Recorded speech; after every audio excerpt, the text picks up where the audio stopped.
नमस्कार, मैं हूं हरिशंकर व्यास। सेंट्रल हॉल में आपका स्वागत है।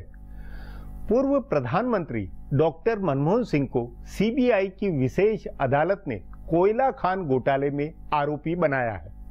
इस पर चौतरफा प्रतिक्रिया हुई है। कांग्रेस अध्यक्षा सोनिया गांधी ने वरिष्ठ नेताओं के साथ उनके घर तक मार्च करते हुए पार्टी को उनके पीछे खड़ा दिखलाया। तमाम नेताओं और पार्टियों में राय है कि डॉक्टर मनमोहन सिंह ईमानदार है, उन्हें आरोपी बनाना सही नहीं है। दरअसल प्रधानमंत्री के पद और डॉक्टर मनमोहन सिंह के प्रोफाइल की कसौटी में यह सोचा जाना स्वाभाविक है कि यदि वे भी कटघरे में खड़े हुए तो फिर किसकी गरिमा सुरक्षित है। एक तरफ यह भाव है तो दूसरी ओर कोयला घोटाले की हकीकत है। घोटाले का पहला तथ्य है कि डॉक्टर मनमोहन सिंह ने बतौर कोयला मंत्री रहते हुए खान आवंटित की थी। अदालत ने इस हकीकत पर ही यह सोचा कि यदि आवंटन गलत है तो उसमें फिर दोषी कौन है। हिसाब से या तो केस ही नहीं बनना चाहिए था, और यदि केस बना है तो सचिव, आवेदक व मंत्री से जवाब तलब होगा या नहीं। सीबीआई ने डॉक्टर मनमोहन सिंह को दोषी नहीं माना था। तब अदालत ने ही जाना कि प्रभारी कोयला मंत्री से पूछा तो जाए कि आवंटन के वक्त क्या हुआ। फिर अदालत के सामने जो जांच रपट आई उस आधार पर कोयला सचिव, कोयला मंत्री और आवेदक आरोपी बने हैं। सो ये मानना फालतू है कि अदालत ने अपने अधिकार दायरे से बाहर जाकर पूर्व प्रधानमंत्री को आरोपी बनाया है। लेकिन यह भी सवाल जायज है कि यदि डॉक्टर मनमोहन सिंह जैसे व्यक्ति भी अपने फैसले के कारण आरोपी बन सकते हैं तो फिर सरकार में काम कैसे होगा।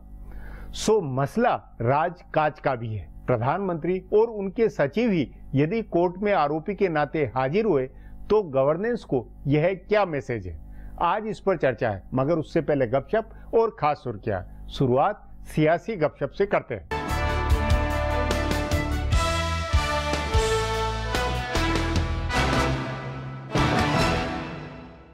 राहुल गांधी को कांग्रेस अध्यक्ष बनाने के लिए पार्टी में असमंजस बढ़ गया है। कुछ नेता अब 1-2 महीने का इंतजार करने को भी तैयार नहीं हैं। वो चाहते हैं कि इस महीने के आखिर में या अगले महीने के पहले हफ्ते में राहुल गांधी के नाम की घोषणा कर दी जाए। लेकिन कुछ जानकार नेताओं का कहना है कि अभी 1-2 महीने में न तो उनकी घोषणा संभव है और न कांग्रेस का अधिवेशन हो पाएगा। इन नेताओं का कहना है कि संविधान में अध्यक्ष के चुनाव की तकनीकी बारीकियों को दरकिनार करने या संशोधन करके राहुल को अध्यक्ष बनाने की जरूरत नहीं है।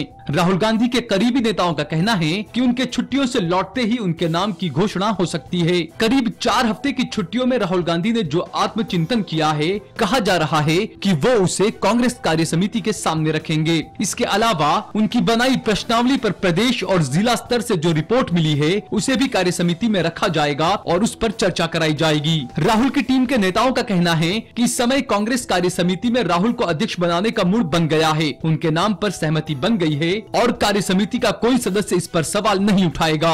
इसलिए कार्य समिति को भरोसे में लेकर उनके नाम की घोषणा कर दी जाएगी और पार्टी के अधिवेशन में इस पर मोहर लगवाई जाएगी। संसद के बजट सत्र के पहले चरण की छुट्टियों में ये काम पूरा कराने की कांग्रेस नेताओं की योजना है, लेकिन कुछ दूसरे नेता इसमें फच्चर डालने में लगे हैं। संसद के चालू बजट सत्र में सांसदों ने एक दिन छुट्टी होने के बावजूद काम किया था। इस बार 28 फरवरी को शनिवार होने के बावजूद बजट पेश किया गया और उस दिन संसद में कामकाज हुआ। उसके बाद सांसद अपनी कोई छुट्टी छोड़ने को तैयार नहीं है। बताया जा रहा है कि संसदीय कार्य मंत्री इसके लिए सांसदों को नहीं तैयार करा पाए कि वो 14 मार्च को काम करें या संसद सत्र की छुट्टियां 20 की बजाय 23 मार्च से शुरू हो। जानकार सूत्रों का कहना है कि संसदीय मंत्रियों ने पार्टी के साथ बातचीत में सांसदों को मनाने की कोशिश की थी। पहले तय हुआ था कि 14 मार्च को शनिवार होने के बावजूद कामकाज होगा। इसका कारण यह बताया जा रहा था कि 6 मार्च को होली की छुट्टी से एक दिन पहले 5 मार्च की छुट्टी कर दी गई थी। 4 मार्च को कामकाज करके छुट्टी हो गई थी और उसके बाद सीधे 8 मार्च को संसद की बैठक हुई। सो 5 मार्च की छुट्टी को एडजस्ट करने के लिए 14 मार्च को बैठक होनी थी। पर एक तो विपक्ष ने वित्त मंत्री की गैरहाजिरी में बजट पर चर्चा में हिस्सा लेने से इनकार कर दिया और ऊपर से छुट्टी के दिन काम करके कोई राजी नहीं था। इसके बाद एक प्रस्ताव ये था कि 20 की बजाय 23 मार्च से छुट्टी हो और उस दिन सोमवार को कामकाज किया जाए, लेकिन इस पर भी सहमति नहीं बनी। सो तय हुआ कि आखिरी हफ्ते में 5 दिन देर तक कामकाज किया जाएगा और विधायी काम निपटाए जाएंगे। कांग्रेस में राष्ट्रीय अध्यक्ष के तौर पर राहुल गांधी की ताजपोशी की तैयारी चल रही है, लेकिन उससे पहले कांग्रेस का सदस्यता अभियान और संगठन के चुनाव का कामकाज बुरी तरह से पिछड़ा हुआ है। ऑनलाइन समर्थन जुटाने के मामले में भी पार्टी का अभियान फिसड्डी साबित हुआ है। पार्टी के नेता हैरान परेशान हैं कि आखिर आला कमान सदस्यता अभियान पर ध्यान क्यों नहीं दे रहा है। केरल के मुल्लापल्ली रामचंद्रन को संगठन चुनावों का जिम्मा दिए जाने से भी पार्टी के नेता खफा हैं। सो कई राज्यों में नेता उनके साथ सहयोग नहीं कर रहे हैं। एक तरफ भाजपा ने सदस्य बनाने का अपना लक्ष्य बढ़ा दिया है, अब उसने 12 करोड़ सदस्य बनाने का लक्ष्य रखा है और अप्रैल मई में उनकी ट्रेनिंग का भी लंबा चौड़ा प्लान किया है। उसके ऑनलाइन सदस्यों की संख्या भी तेजी से बढ़ रही है और मोबाइल के जरिए सदस्य बनाने का अभियान भी तेजी से आगे बढ़ा है। लेकिन राहुल गांधी के मीटिंग करके निर्देश देने के बावजूद न तो तकनीक का इस्तेमाल हो रहा है और न मैनुअल तरीके से सदस्यता अभियान आगे बढ़ रहा है। ऑनलाइन लोकप्रियता के मामले में भाजपा और यहाँ तक कि आम आदमी पार्टी ने भी कांग्रेस को काफी पीछे छोड़ दिया है। भाजपा के ट्विटर अकाउंट को फॉलो करने वालों की संख्या 15 लाख से ज्यादा हो गई है, तो आपके फॉलोअर भी 14 लाख के करीब है। लेकिन कांग्रेस के अकाउंट को फॉलो करने वालों की संख्या महज 3.5 लाख है, जबकि पार्टी ने इसके लिए लंबा चौड़ा विंग बनाया था। अब आज की सुर्खियां हैं, ये लीक से कुछ हटकर है और इनसे देश की दशा दिशा को बूझ सकेंगे।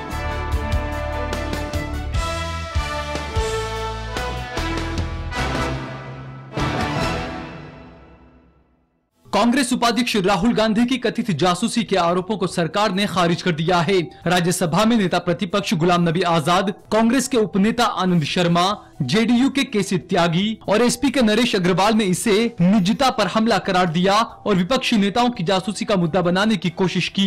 विपक्ष के आरोप को सिरे से खारिज करते हुए सरकार ने कहा कि ये प्रमुख व्यक्तियों की सुरक्षा के लिए प्रोफाइल तैयार करने की एक प्रक्रिया है और प्रधानमंत्री नरेंद्र मोदी सहित पूर्व प्रधानमंत्रियों और राजनीतिक दलों के अध्यक्षों के बारे में भी इसी प्रकार की सुरक्षा प्रोफाइलिंग की गई है।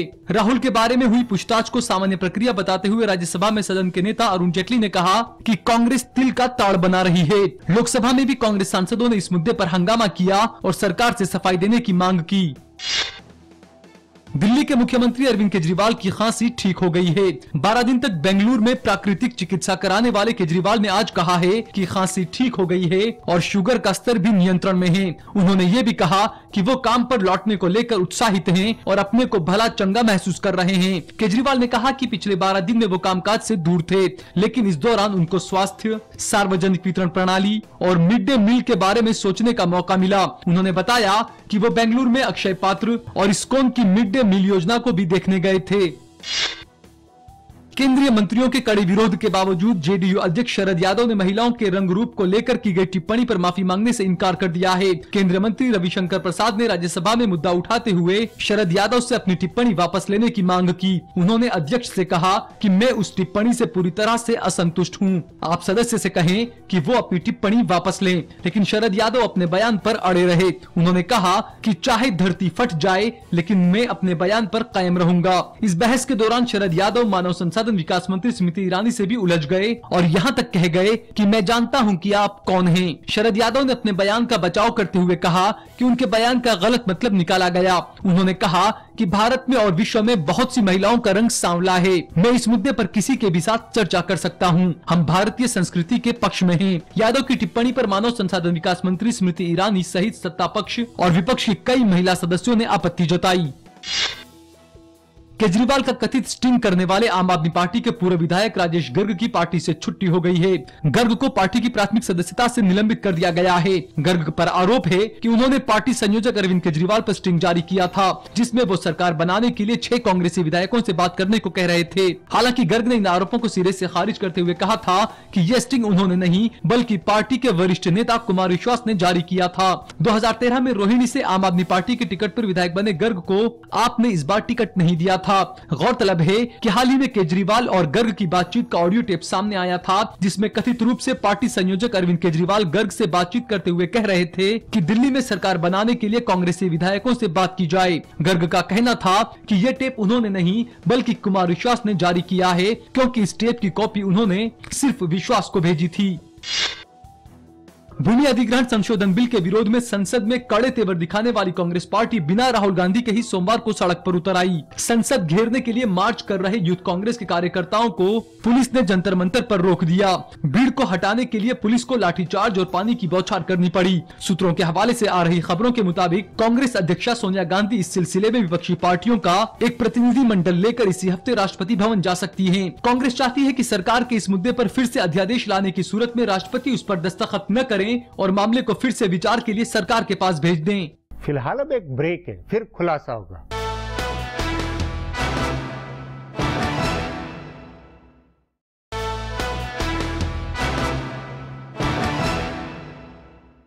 डॉक्टर मनमोहन सिंह के मामले से पूर्व प्रधानमंत्री पीवी नरसिम्हा राव के अनुभव की याद ताजा होती है। उन्हें राजनीतिक साजिश में फंसाया गया था, तब डॉक्टर मनमोहन सिंह भी उनके साथ खड़े दिखलाई नहीं दिए थे। डॉक्टर मनमोहन सिंह आज ज्यादा गंभीर आरोप में फंसे हैं, इसलिए कि उनके प्रधानमंत्री और कोयला मंत्री रहते हुए भ्रष्टाचार का यह मामला है। इस पर आगे चर्चा करें उससे पहले देखें मेरा ये खुलासा।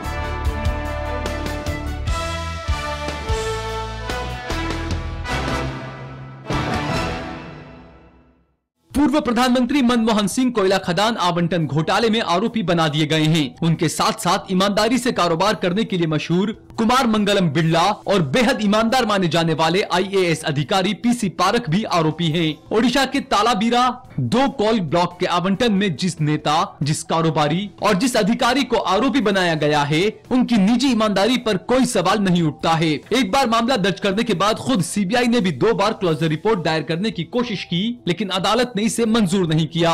असल में अदालत ने CBI की ही रिपोर्ट को आधार बनाया। भले CBI को इसमें किसी किस्म के भ्रष्टाचार के सबूत या पैसे के लेन देन के सबूत नहीं मिले हों, लेकिन प्रक्रियागत गड़बड़ी दिखी है। कुमार मंगलम बिरला की कंपनी हिंडाल्को का आवेदन पहले खारिज हो गया था, उसे कॉल ब्लॉक नहीं दिया गया था, लेकिन उन्होंने उस समय के प्रधानमंत्री मनमोहन सिंह और तब के कोयला सचिव PC पारख से मुलाकात की और उसके बाद उनको कॉल ब्लॉक देने का फैसला हुआ। कायदे से इस मामले में ओडिशा के मुख्यमंत्री नवीन पटनायक का भी नाम होना चाहिए था, जिन्होंने इसकी सिफारिश की थी, लेकिन वो इसमें आरोपी नहीं है क्योंकि उन्होंने सिर्फ सिफारिश की थी। बहरहाल इसका दूसरा पहलू वो है जिसका जिक्र प्रधानमंत्री नरेंद्र मोदी विदेशों में भी कर रहे हैं। उन्होंने कई जगह कहा है कि सिर्फ 20 कोयला खदानों की नीलामी से सरकार को 2 लाख करोड़ रुपए मिले हैं। सुप्रीम कोर्ट ने कुल 204 खदानों का आवंटन रद्द किया था। इनकी नए सिरे से नीलामी होनी है और कहा जा रहा है कि सरकार को 20 लाख करोड़ रुपए की आमदनी होगी। लेकिन ये सारे मामले मनमोहन सिंह वाले मामले से अलग हैं। इन सब में वैसी कोई प्रक्रियागत गड़बड़ी नहीं हुई है जैसी तालाबीरा 2 के मामले में हुई है। ये UPA और NDA सरकार का मामला भी नहीं है। आखिर अटल बिहारी वाजपेयी की सरकार के 6 साल में भी उसी नीति से आवंटन हुआ था जिस नीति से मनमोहन सिंह के मंत्रियों ने किया। वाजपेयी के कोयला मंत्रियों के समय हुए आवंटन भी सुप्रीम कोर्ट ने रद्द किए हैं, लेकिन उस समय के किसी कोयला मंत्री को किसी मामले में आरोपी नहीं बनाया गया है। इस विवाद का एक पहलू ये है कि 10 साल पहले किए गए किसी फैसले के लिए मनमोहन सिंह जैसे नेता और PC पारख जैसे अधिकारी को सम्मन जारी किया जा सकता है, तो कोई भी मंत्री या अधिकारी कैसे फैसला करेगा? क्या इससे राजकाज बाधित नहीं होगा? पूरी तरह से पारदर्शिता की नीति अपनाने के बावजूद सरकार में बैठे लोगों को कई ऐसे फैसले करने पड़ते हैं जिनके लिए प्रक्रिया से अलग हटना पड़ता है। क्या अब वैसे फैसले नहीं होंगे?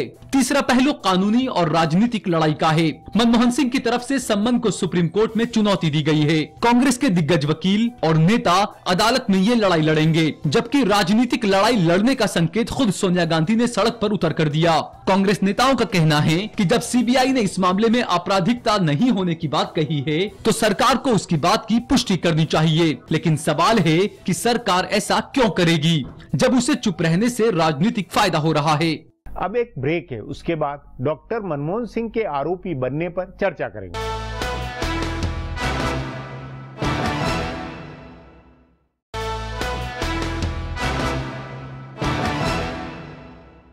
आजाद भारत के इतिहास में डॉक्टर मनमोहन सिंह शायद पहले प्रधानमंत्री है जिन्हें अदालत ने उनके प्रधानमंत्री काल के भ्रष्टाचार के मामले में आरोपी बनाया है। जनता में, इतिहास में मनमोहन सरकार रिकॉर्ड तोड़ भ्रष्टाचार के कारण याद की जाएगी, तो बतौर PM भी अब उन पर भ्रष्टाचार के आरोपी का चस्पा नत्थी रहेगा। इस त्रासदी के कई पहलू हैं। इस पर चर्चा के लिए आज मेरे साथ वरिष्ठ पत्रकार प्रभु चावला है।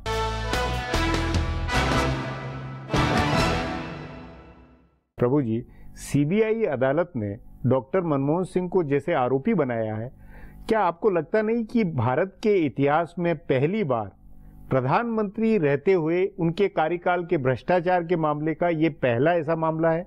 ये पहला ऐसा मामला है जिसमें प्रधानमंत्री ने जो फैसला किया, हाँ, हालांकि प्रधानमंत्री के रूप में किया या कोयला मंत्री के रूप में, ये देखने वाली बात है, परंतु ये बात है कि प्रधानमंत्री जो थे उनके खिलाफ भ्रष्टाचार का मामला कि उनका फैसला गलत था, उसमें भ्रष्टाचार पनपता है, ये एक अपने आप में पहला किस्सा है हिंदुस्तान के अंदर। लेकिन ये तथ्य नहीं आया 13 में से कभी भी आज तक किसी के ऊपर ये चार्ज नहीं लगा कि उन्होंने ऐसा कोई फैसला किया जिसके अंदर भ्रष्टाचार की बू आती हो। ये अपने आप में इतिहास है, ये इतिहास है अपने आप में। मतलब एक तरह से सरकार भी उनकी भ्रष्टाचार के कारण इतिहास बनाई है और खुद प्रधानमंत्री के नाते भी मनमोहन सिंह का ये इतिहास बना। नरसिम्हा राव इस कैटेगरी में नहीं आते क्योंकि वो पुराने मामले थे या राजनीतिक मामले थे, फैक्टर्स में थे, उन्होंने पैसे दिलवाए जाते हैं कोर्ट की, उसके लिए इतिहास है उनके ऊपर। वो उनके प्रधानमंत्री कार्यकाल के मामले नहीं थे। उनका प्रधानमंत्री दफ्तर में या मंत्री के रूप में कोई ऐसा फैसला लिया हो जिसकी वजह से करप्शन हुआ, ऐसा कोई चार्ज उनके ऊपर नहीं लगा था। उस नाते उसमें भी वो बरी हो गए थे, 3 साल की सजा हुई थी उनके, उसके बाद बरी हो गई थी। परंतु ये प्रधानमंत्री पहले प्रधानमंत्री होंगे जिन्होंने फैसला लिया अपने दफ्तर में बैठ के, चाहे वो कोयला मंत्री थे,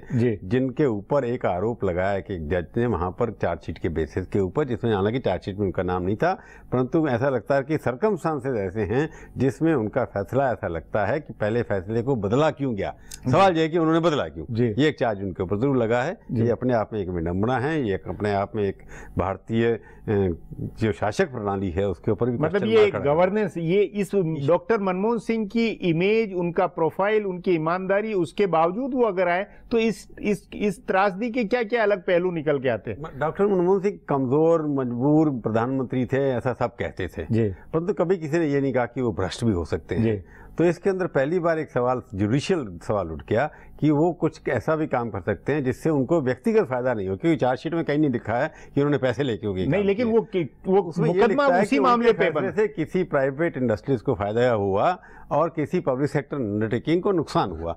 तो ये एक अपने आप में भ्रष्टाचार का मामला हो सकता है कि पब्लिक सर्वेंट को पब्लिक सेक्टर की यूनिट की कोल माइन लेकर के प्राइवेट को कोल माइन को दे दिए जाए। तो ये मनमोहन सिंह की जो अपनी निष्पक्षता है उसके ऊपर सवाल उठते हैं। नहीं, तो उस नाते फिर ये सवाल अगला आता है कि क्या ये गवर्नेंस को, कि अगर सचिव और प्रधानमंत्री या कोयला मंत्री जो ईमानदार अपने हैं, उन्होंने अपने विवेक से फैसला किया, उसको भी अगर वो उसके आधार पर भी आरोपी बने तो फिर गवर्नेंस कैसे होगी? नहीं, इसमें अब जुडिशियल स्क्रूटनी के ऊपर मैं ज्यादा कमेंट नहीं, वो नहीं है, लेकिन एक चार्ज जो मैं बता रहा हूँ ये है कि वही सचिव जिसने पहले उसको रिजेक्ट किया था, उसी सचिव ने, उस कमेटी ने जो रिजेक्ट किया था बिरला जी को, कुमार मंगल बिरला की मेल को, उसके बाद रिप्रेजेंटेशन के बाद उसको रिवाइज किया, तो सवाल तो उठते हैं। नहीं, तो फिर उस नाते राजकाज को क्या मैसेज जाता है इससे? राजकाज को क्या जाता है कि प्रधानमंत्री अपनी विवेक से भी किसी फैसले को जो लगता है उनको गलत किया गया है, उसको भी अब अगर आने वाले प्रधानमंत्री कभी सोचेंगे पहले फैसला करने से पहले कि क्या देश का प्रधानमंत्री जिसने मेजोरिटी मिली है, जो सरकार चलाता है, उसके बाद इतनी सत्ता भी नहीं है कि जो फैसला उसको लगता है गलत किया किसी सरकार में,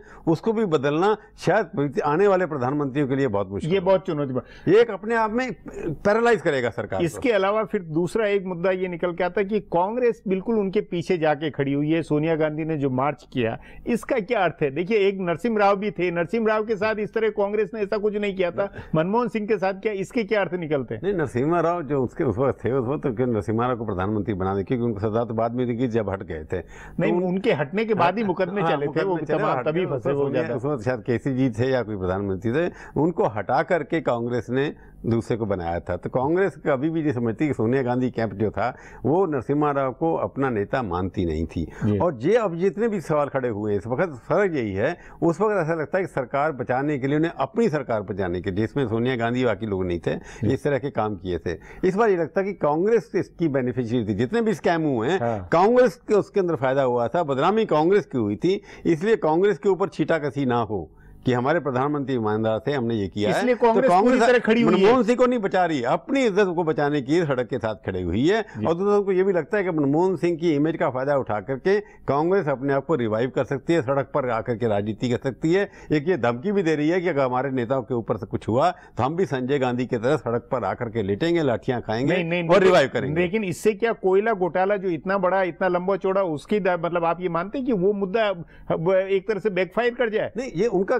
ये होगा कि जो भी आप कर रहे हैं, मनमोहन सिंह को अगर बना रहे हैं एक्यूज, इसका मतलब बाकी एक्यूज के ऊपर भी पॉलिटिकल कोई फैसला कर रहे हैं, उसके अंदर कोई दम नहीं है, ये तो कोर्ट ही बताएगा। परंतु वो मनमोहन सिंह को फोकस बना करके वो ये बताना चाहते हैं कि पॉलिटिकल जो वेंडेटा है, नहीं ये मतलब इसको ये माना जाए कि ये राजनीतिक बदले की भावना के साथ में सरकार का हाथ कांग्रेस देख रही है माना, जबकि कोर्ट, हालांकि सीबीआई ने उनको कहा कि चल उनके बनता नहीं है, तो अब कोर्ट के फैसले के ऊपर कांग्रेस कहता है, इसलिए वो कोर्ट के फैसले, हम की लीगल स्क्रूटनी करेंगे, हम तैयार हैं। परंतु कहना ये चाहते हैं कि ये सरकार जो है ईमानदार व्यक्ति जैसा है मनमोहन सिंह, उसके ऊपर भी लांछन लगाने के लिए नहीं आते, पॉलिटिकल बदला लेने। उस नाते आपका मानना है कि ये राजनीतिक तौर पर ये आगे मामला और गंभीर बनेगा? बिल्कुल बनेगा, बिल्कुल जाएंगे, सुप्रीम कोर्ट में जाएंगे, सब जगह जाएंगे, इस इश्यू को बना करके कि ये सरकार ईमानदार व्यक्तियों को भी नहीं छोड़ती है, सरकार कांग्रेस को बैकफुट करने के लिए। ये लड़ाई अब ये है, या ये नहीं लगता कि इससे कांग्रेस के ऊपर भी आंच आ जाए बाद में, और कांग्रेस को अपनी चिंता हो के कारण ये अब कोर्ट में क्या होता है, क्योंकि इस तरह के फैसले लगने 10 साल लगते हैं, कहीं लगते हैं, अगर कहीं बरी हो गए तो कांग्रेस के ऊपर एकदम जीत हो जाएगी। परंतु मेरे को लगता है इसके अंदर सवाल राजनीति ये है कि कांग्रेस को एक बहाना मिल गया सड़क पर आने के लिए सरकार के प्रति और कठोर रुख अपनाने का। अब सरकार को चलाना, लेकिन ये है कि भाजपा की तरफ से और खासतौर पे सरकार की तरफ से भी मनमोहन सिंह को लेकर तो एक तरह से राय ये कि नहीं ईमानदार है, उनको लेकर ऐसी कोई राय नहीं, लोगों में भी है, सबने ये राय सरकार प्रधानमंत्री ने भी कहा, उस नाते सरकार के ऊपर तो ये नहीं होना चाहिए कि सरकार ऐसा करवा रही है, टकराव की स्थिति पैदा हो। सरकार ने इसमें क्लोजर रिकॉर्ड पहले फाइल कर दिया था। सवाल यह है कि उनको ये लगता है कि सरकार ने कराया, वो बनाना चाहते हैं इंप्रेशन कि मोदी सरकार ने उनके ऊपर इस तरह का काम कराया ताकि डाइवर्शन हो जाए, अटेंशन हो रहा है। परंतु मैं कह रहा हूं ये पॉलिटिकल लड़ाई अब शुरू हुई है। एक मनमोहन सिंह के ऊपर चार्जशीट फाइल करना, उनको अक्यूज बनाना, हालांकि कोर्ट का काम है। कांग्रेस पार्टी इसका फायदा उठा करके मोदी सरकार के ऊपर राजनीतिक आक्रमण करेगी। प्रभु जी, इसका आगे राजनीतिक मायने या राजनीति आगे की राजनीति, मतलब वैसे आपने कहा कांग्रेस और इनमें ये राजनीतिक फायदा उठाएंगे, लेकिन इससे सचमुच में क्या कांग्रेस गैर कांग्रेसवाद की भी कुछ राजनीति हो सकती है? नहीं, बिल्कुल। देखा, जैसे आपने देखा होगा मनमोहन सिंह के पीछे सारे के सारे एलाइज जो थे उनके पुराने वाले, वो सारे के सारे इकट्ठे, शरद यादव ने भी कहा, शरद पवार ने भी कहा और बाकी पार्टियों ने भी कहा कि मनमोहन सिंह की व्यक्तिगत ईमानदारी के ऊपर किसी को शक नहीं है। अगर मनमोहन सिंह को आगे लगा करके सरकार पर अटैक करते हैं कि ये जो हो रहा है, क्योंकि आगे केस चलेंगे उसके अंदर नहीं, तो इसमें सचमुच में ये गवर्नेंस की चिंता के कारण ऐसे सभी बोल रहे हैं या सचमुच इमेज के कारण ये कि मुकदमा ही खत्म किया जाए? चिंता का विषय तो एनडीए सरकार के लिए भी हो सकता है, मोदी के लिए भी हो सकता है कि मोदी इतने बड़े बड़े फैसला कर रहे हैं देश को आगे ले जाने की, तरक्की करने के लिए। फिर बाद में गवर्नेंस के नाते क्या होगा? जब डेवलपमेंट के नाम पे कोई जैसे कोल ऑप्शन हो रहा है, कल कुछ ऐसा फैसला हो जैसे जिसके अंदर उनको पछाए, तो ये एक चिंता का विषय यहाँ सरकार के अंदर भी है। जी प्रभु जी, बातचीत को यहीं समाप्त करेंगे। प्रोग्राम में आने के लिए बहुत बहुत धन्यवाद। हमारा प्रोग्राम अब यहीं खत्म होता है, मुझे इजाजत दीजिए। कल फिर मिलेंगे इसी चैनल पर इसी समय।